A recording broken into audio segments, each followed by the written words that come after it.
Bell. I'm with the University of Alaska Center for Economic Development. I want to welcome you all to our Entrepreneurial Edge, or our third annual Entrepreneurship Bootcamp. This is a collaboration between the University of Alaska Anchorage, University of Alaska Southeast, as well as Alaska Pacific University, and as well as University of Alaska Fairbanks when their faculty have the ability to participate. So it's definitely a collaboration of the university systems here in Alaska. So thank you all for joining us. I want to thank the Alaska Urological Institute. They have been a sponsor of this event and our whole series of entrepreneurship short courses beyond the Entrepreneurship Bootcamp. So if you don't have the list of all the classes, check in with one of us and we'll make certain you have it. And then I also want to thank Team Alaska, the Entrepreneurship and Mentors Network, and Alan Johnston is the Chief Encouragement Officer for all of us that are working in the field of entrepreneurship here, and Alan's in the back corner. He's a wealth of wisdom, and so definitely touch base with him and thank him for his contributions to all of this. So welcome. I think most of you, many of you may know, as you walked in, kind of had a lay of the land just for some housekeeping. There's restrooms right around the corner here to your left. And if you have any needs, either see myself or any of the faculty here, and we'll help make certain that they're taken care of. So it is my great pleasure to introduce to you Dr. Moronell. He has been a speaker with our event this past year as well as this year, and I think he has a fascinating background, an electrical engineer by training, and then has done work in the Air Force. I'm probably butchering it all, so Mark can correct it all when he gets up here. But, and then decided to go back to school, become a cardiologist, and you think that would be the rest of the story. And then has recently decided to take a lead from that and go back to his roots of being an entrepreneur. And I've really appreciated hearing from him in the past. I think you'll all greatly appreciate what he has to say. A true entrepreneur. Thank you. Thank you.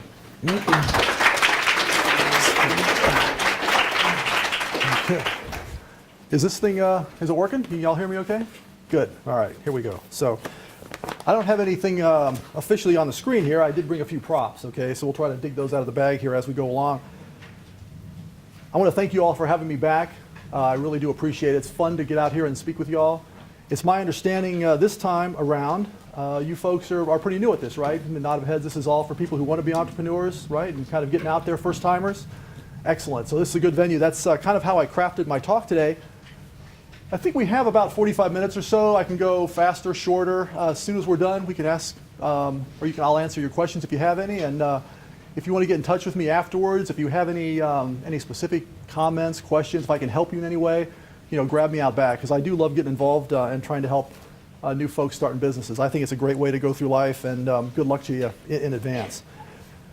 I know it's probably frightening if you're considering going into business for yourself, if you're thinking about going off on your own.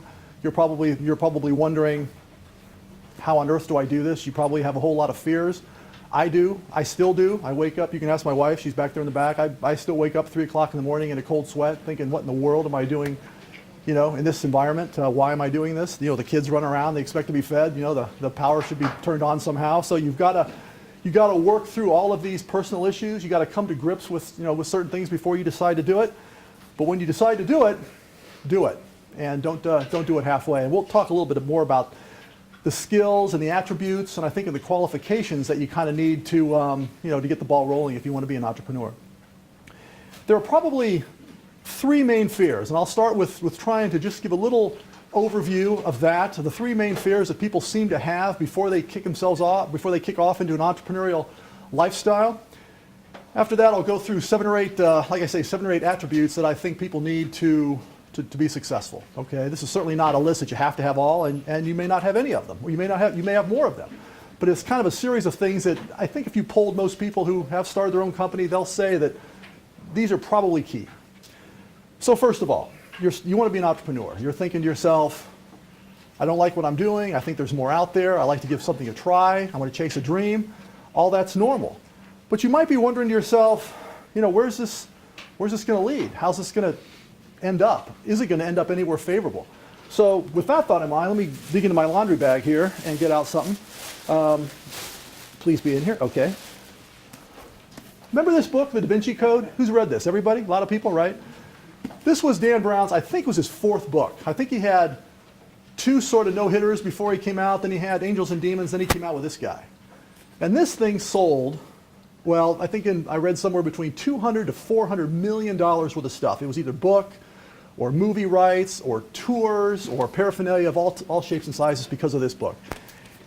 And I asked myself, you know, a lot of times, and you may ask yourself too, I wonder if when he sat down at the keyboard and the screen was blank and he wrote chapter 1, you know, whatever the first word is, I can look it up, I guess, but it doesn't matter. But did he have any concept at all that this was going to take him there? I wonder.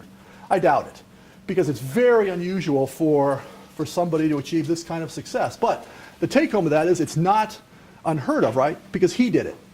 And if he did it, you can do it, okay? And that's the first nugget or the first hurdle that you need to get over when you're thinking about taking the plunge and jumping off into your own business. You have to say to yourself, I can do this. Dan Brown did it. Dan Brown is no different than you or I. Dan Brown gets up in the morning, he brushes his teeth, he takes a shower, he goes to work, he does whatever he does, just like we do. He wasn't endowed with any specific anything other than what we have or what we could nurture if you want to do it bad enough. And the thing is, it took him 3 or 4 books before he hit the big time. So you might think to yourself, well, what if I'm not a success right out of the block? Well, hey, you know, that's okay. So fear number 1, worrying about how you're going to do it, worrying about where it's going to take you, don't do that. Think of Dan, okay? The second thing is, now look at this. This struck me as odd the other day. I was having breakfast, and before the kids could steal it, I did, okay? I got to get it home. It's open. But there's a box of crispy rice, all right? Crispy rice. Who's heard of this stuff, right? Crispy rice. If you were on the product marketing team for whatever company makes crispy rice, and some guy came in and said, hey, I have an idea for a new product. We're going to call it crispy rice. You'd probably think to yourself, okay, well, isn't there something out there called Rice Krispies, which is a worldwide phenomenon, which has been out there forever, right? I mean, why are we selling crispy rice when there's Rice Krispies? And the analog to what you all might be thinking is, whatever is in your head, you might be worried there's competition out there that's already established. How in the world can little old you compete with the big Rice Krispie people of the world? Well, Crispy Rice did it, right? I've had this. It doesn't go snap, crackle, pop. It may go pop, crackle, snap, but it still tastes the same, okay? You put it in a bowl, you put sugar on it, you put some milk on it, let it sit for a few minutes, and it is really good. And that's to speak to the point that whatever you're doing can be very good. You don't have to worry that there's a Rice Krispies out there.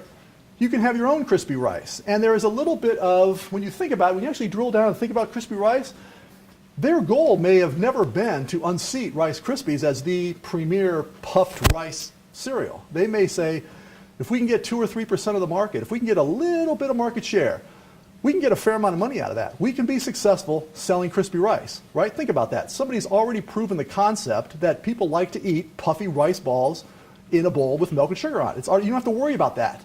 And you're getting free advertising because a lot of people are going to associate crispy rice and Rice Krispies. I mean, this is probably what these guys thought.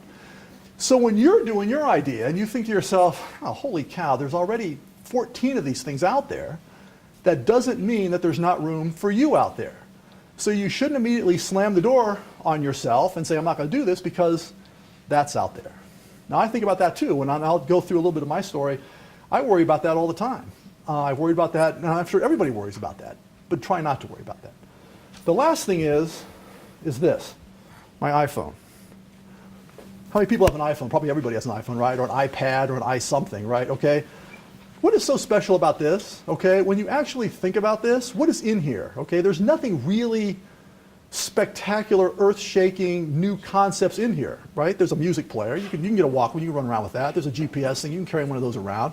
There's a calendar. You can put a calendar in your pocket. There's a phone, right? But the unique thing about this is some guy figured out how to roll them all up and put them into one little box and make them all work at the same time.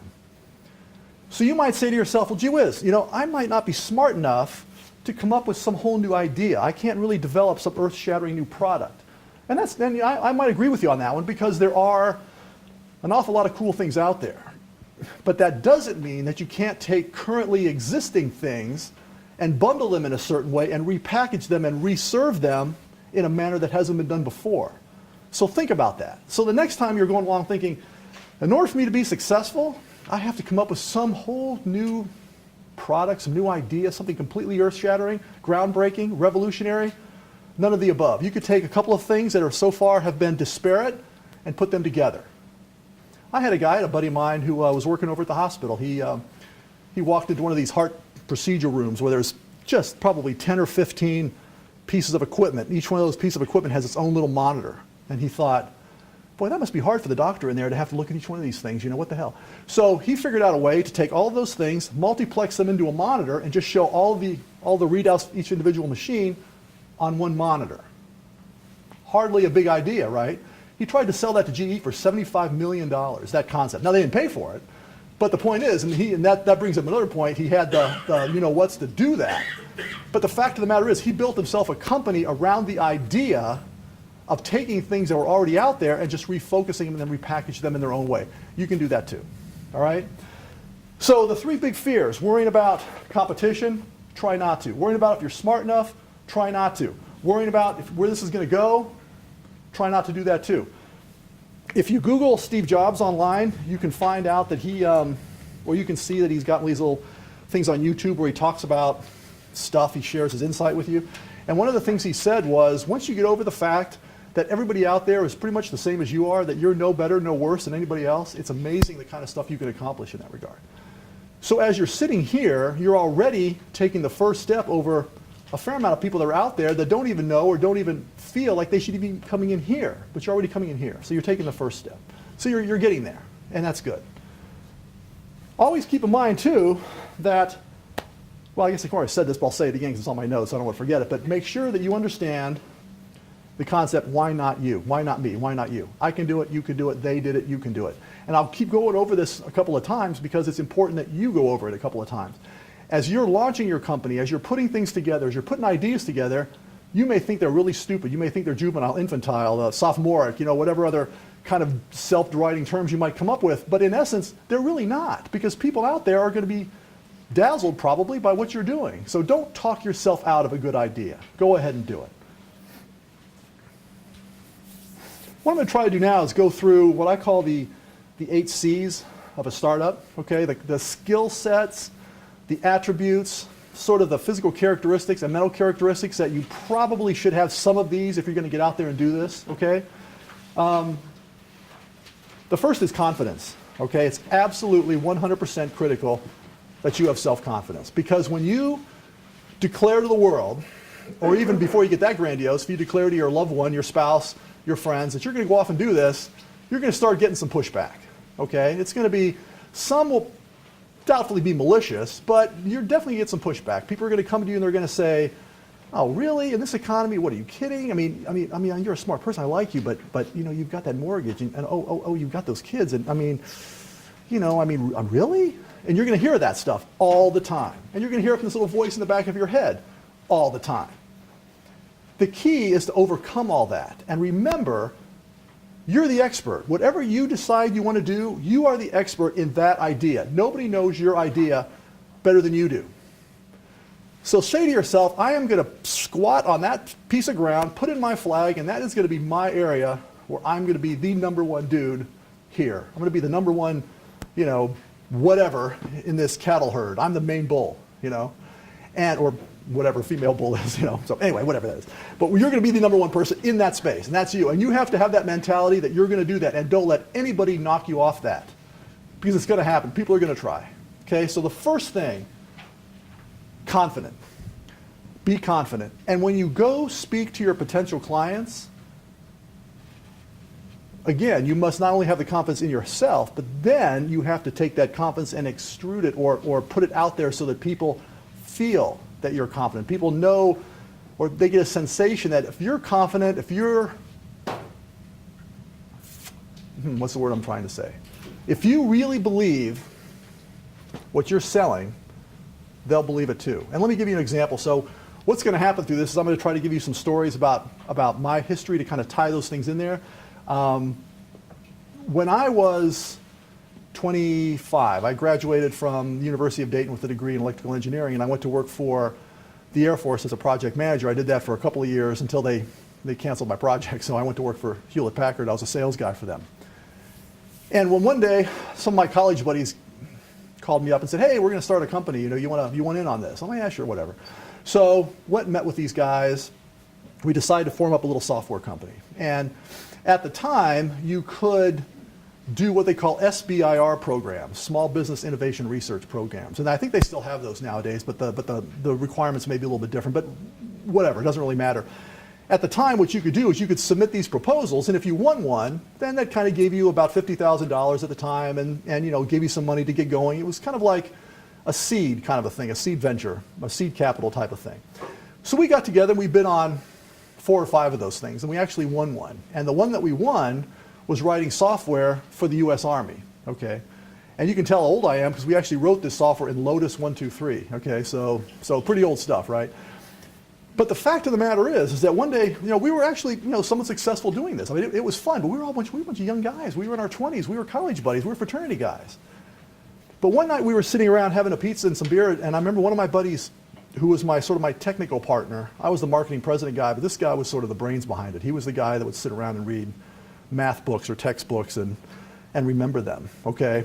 He had this idea. He said, hey, we should do some chaos theory work. And if you guys remember back in the 80s, or maybe you weren't even around then, but if you remember the 80s and 90s, chaos theory was a new mathematical kind of whizzy thing that everybody was kind of getting into. It was very the catch thing to do. Let's chaos theory this and chaos theory that and try to figure out how we can apply chaos theory to all sorts of things. Well, we came up with this notion to apply the chaos theory principle to the Soviet Union's communication network. We were going to try to use chaos theory to disrupt the Soviet Union's communication network for their military system, okay? There's a bunch of college guys talking about this, okay? So we wrote up this proposal, we sent it in to our Army contact, and we didn't hear anything for a couple of weeks. Until one day we get a phone call, and it's the Joint Chiefs of Staff, okay? It's some representative of the Joint Chiefs of Staff. So here we are, getting a phone call, 25, 26 years old. Now they want us to go to Washington, D.C. to meet with the Joint Chiefs, all right, to present our idea.